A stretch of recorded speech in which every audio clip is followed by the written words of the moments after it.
हम स्टार्ट कर रहे हैं जावा स्क्रिप्ट। ठीक है, तो जावा स्क्रिप्ट क्या होती है?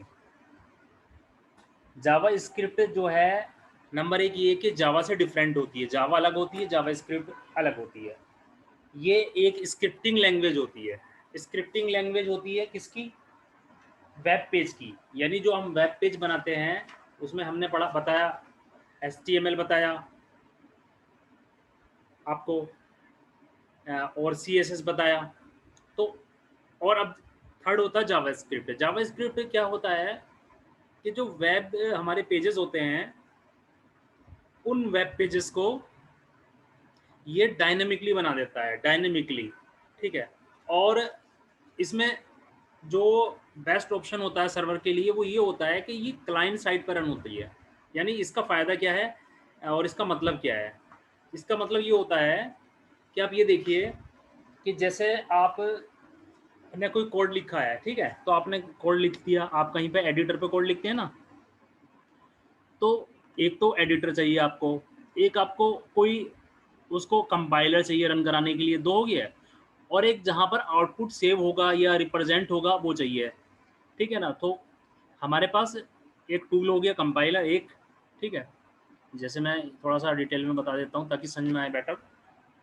देखिए, जैसे सपोज करो आप कोई प्रोग्रामिंग लैंग्वेज है, प्रोग्रामिंग लैंग्वेज है, शॉर्ट में लिख देते हैं। ठीक है, तो प्रोग्रामिंग लैंग्वेज है। प्रोग्रामिंग लैंग्वेज क्या करेगी?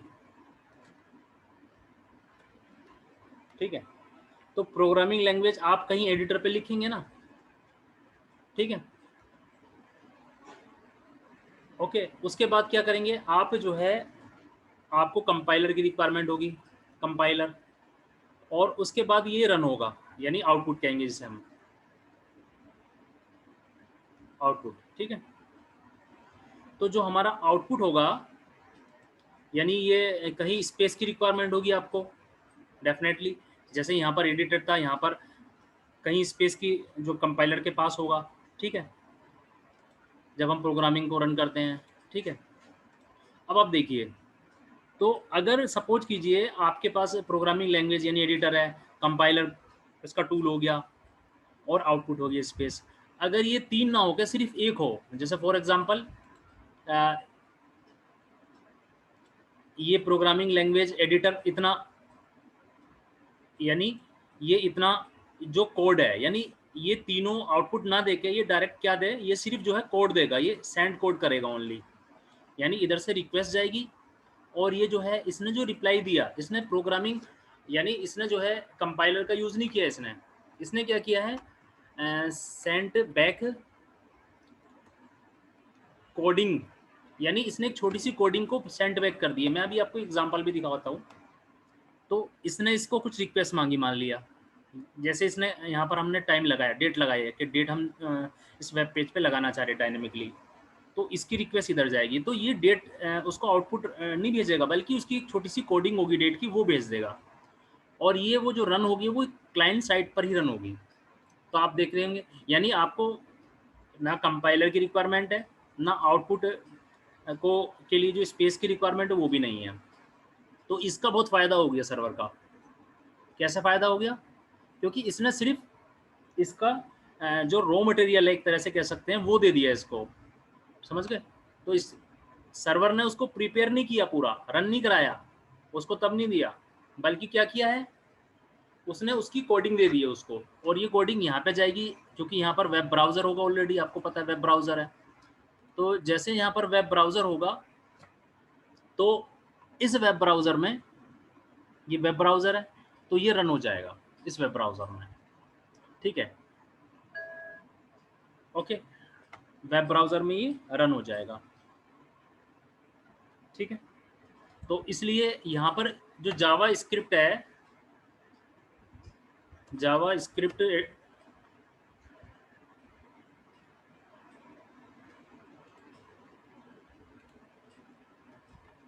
ये जावा स्क्रिप्ट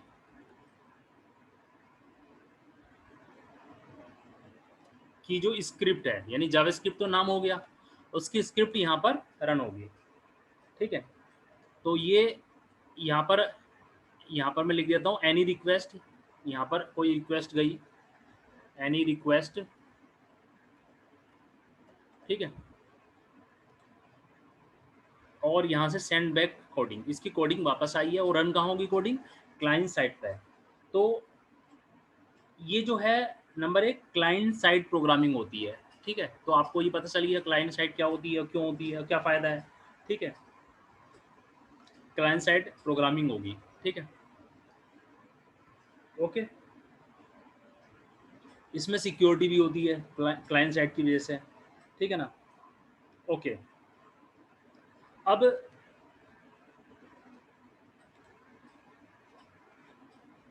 उस पेज की रिक्वायरमेंट जब होगी बता देंगे अभी। तो इसकी डेफिनेशन क्या है, डेफिनेशन है, डेफिनेशन भी इसमें थ्योरी भी है। तो डेफिनेशन है what do you mean by Java script. तो जावा स्क्रिप्ट क्या होती है, जावा स्क्रिप्ट जो है जैसा भी आपको बताया है, जावा script is the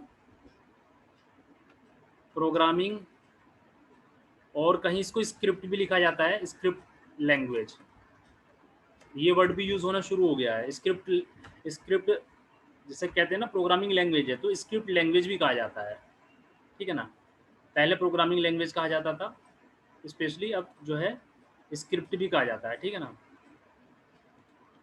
script language किसकी, ऑफ HTML एंड अभी आपको बताया था CSS, या यूं कह सकते हैं यहाँ पर CSS तो उसी का पार्ट है, ऑफ वेब पेज, यहाँ पर कह सकते हैं वेब पेज, ये बेटर है, ठीक है। तो ये डेफिनेशन होगा इसकी, ठीक है।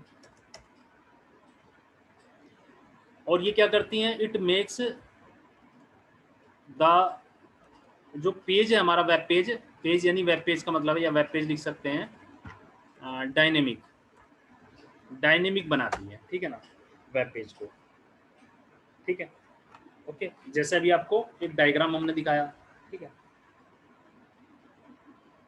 ओके।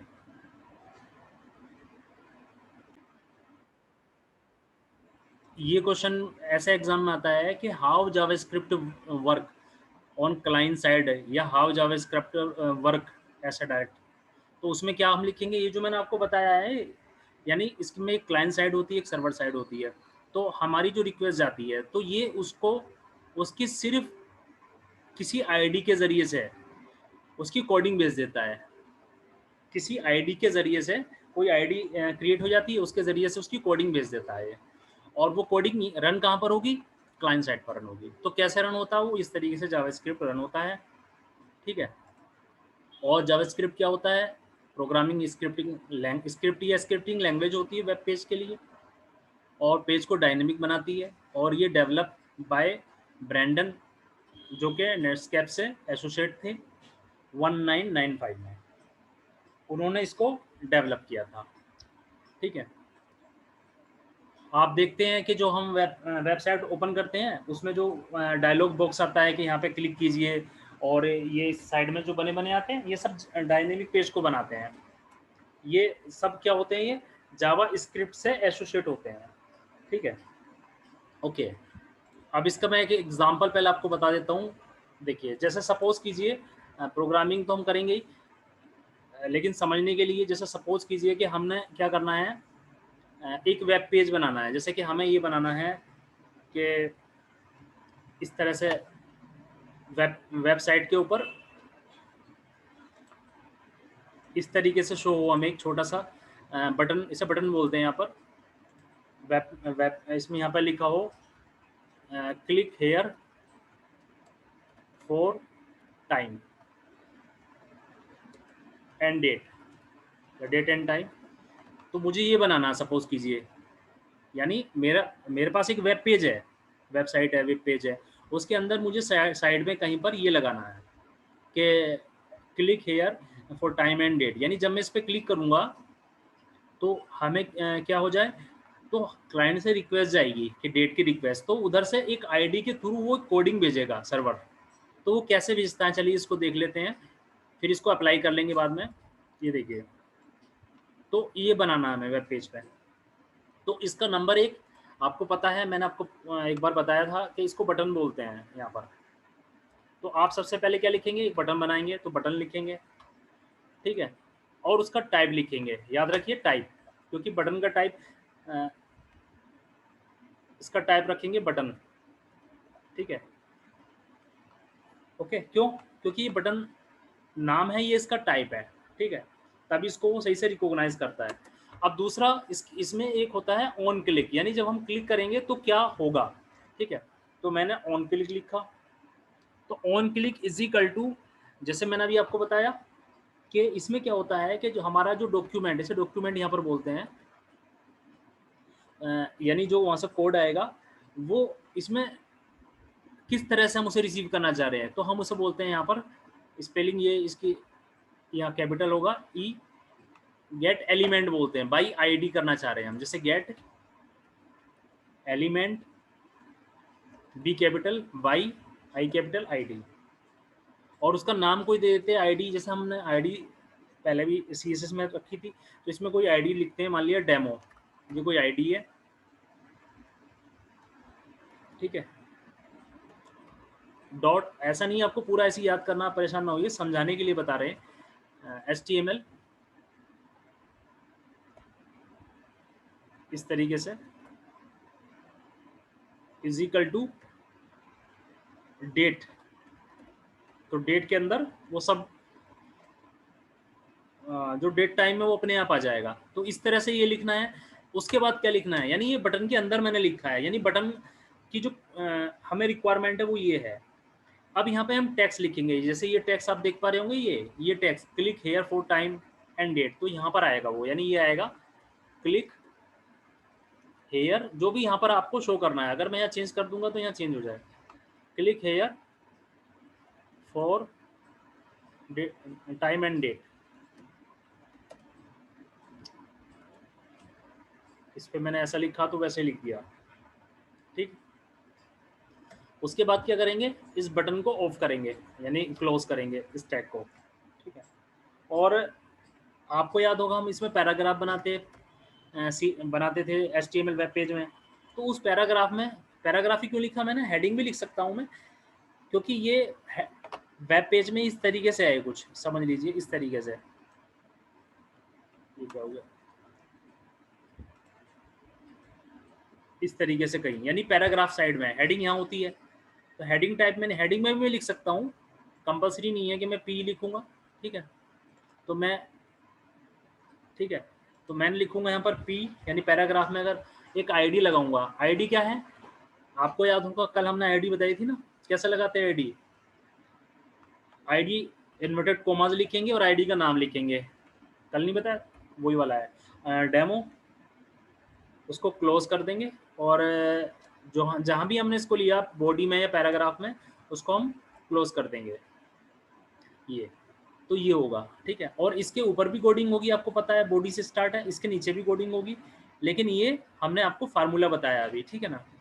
तो इससे क्या होगा, जब हम ये करके देखेंगे, नेक्स्ट लेक्चर में ये करके भी दिखाएंगे आपको, यानी कोई वेब पेज है जो हमने पहले वेब पेज बनाए थे, उन्हीं वेब पेज में हमें आपको ये दिखाएंगे, बटन बनाएंगे कि जिस पर आप क्लिक करेंगे तो डेट और टाइम आ जाए, इस तरह से और भी करेंगे, ठीक है ना। तो अभी मैंने इसलिए यहाँ एग्जांपल लिखा है ताकि आपको क्लियर हो जाए कि हम किस तरह से इसमें टेक्निकली वर्कआउट कर सकते हैं। तो हमने क्या करना है, एक बटन बनाना है इस वाले एग्जांपल के लिए, type is equal to button रखेंगे ताकि रिकॉग्नाइज हो के बटन है, और ऑन क्लिक, यानी क्लिक करने पर क्या होगा, document dot gate element by ID, ID क्या रखी है, डेमो, क्योंकि हमने आईडी सीखा था कल सीएसएस में, ठीक है। और यहाँ डेट के अंदर टाइम और डेट अपने आप आ जाएगा, ठीक है ना, ओके। और उसके बाद इसको जहाँ पर हम चाहते हैं कि शो हो, वहाँ पर ये कॉल हो जाएगा, ठीक है। फिर क्या होगा, जैसे हम इसको रन करेंगे तो जो इसका आउटपुट आएगा वो ये आएगा, आउटपुट आएगा इस तरह से आएगा, उसमें इसका एक प्रीडिफाइंड फॉर्मेट है, हालांकि इसको चेंज किया जा सकता है, लेकिन वो हमें सब नहीं करना।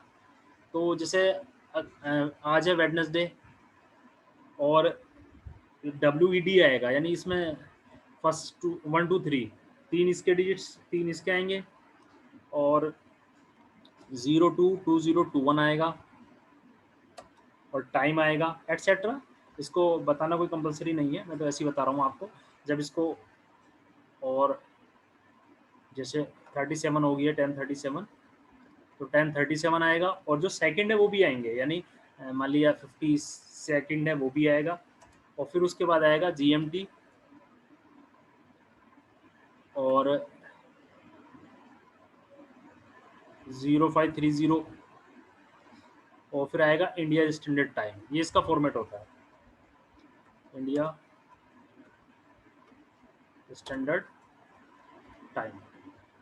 ठीक है, तो इस तरह का इसका फिर आउटपुट आएगा। ठीक है, इसमें चेंज भी किया जा सकता है आउटपुट में, लेकिन अभी उसकी हमें कोई ज़रूरत नहीं है। हमें बेसिक सीखना है सब करते होता क्या है और कैसे हम स्टार्ट करते हैं।